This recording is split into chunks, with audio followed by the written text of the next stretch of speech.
Assalamualaikum warahmatullahi wabarakatuh.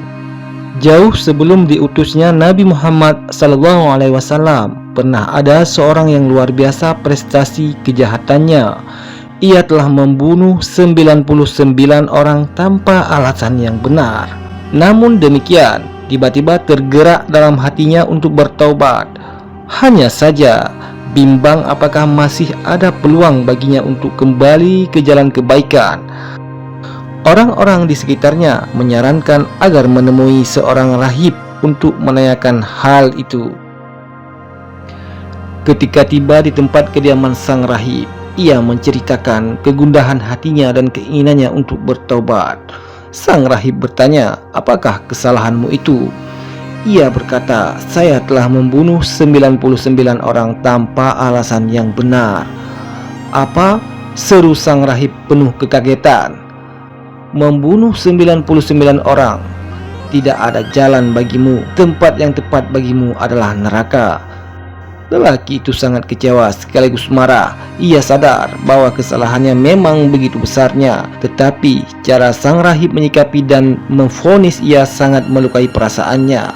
Walau hatinya mulai melembut dengan keinginan untuk taubat, tetapi jiwa jahatnya belum benar-benar menghilang.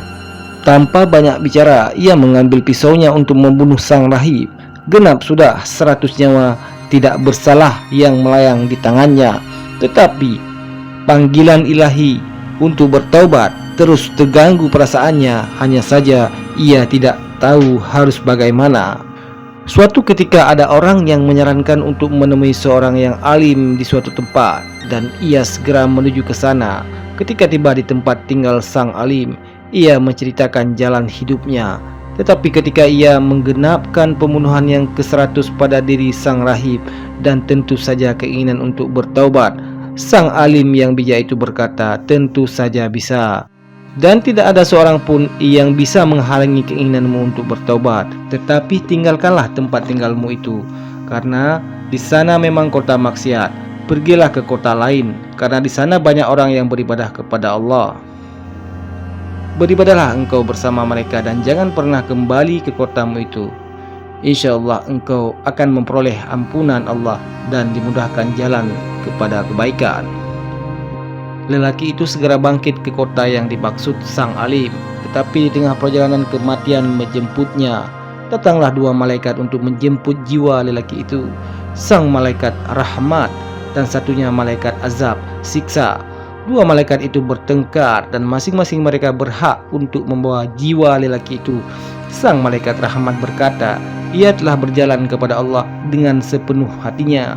Malaikat azab berkata, "Ia tidak pernah berbuat kebaikan sama sekali." Mereka berdua terus beradu argumentasi sampai akhirnya Allah mengutus malaikat yang ketiga dalam bentuk manusia untuk menjadi hakim bagi keduanya. Setelah masing-masing mengajukan pendapatnya, ia berkata, "Ukurlah jarak 2 kota itu dari tempat kematiannya ini. Mana yang lebih dekat, maka ia termasuk dalam golongannya." Mereka mengukur jaraknya, dan ternyata kota yang dituju, kota tempat ibadah dan penuh kebaikan, lebih dekat sejengkal daripada kota maksiat yang ditinggalkannya.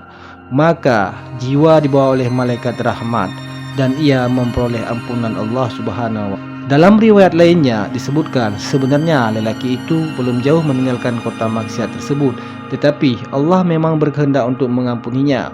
Maka dari tempat kematiannya itu, kota kebaikan dan ibadah dipanggil mendekat, dan kota maksiat dihalau menjauh hingga jarak keduanya hanya selisih sejengkal tangan, lebih dekat kepada kota kebaikan. Wallahu a'lam bishawab.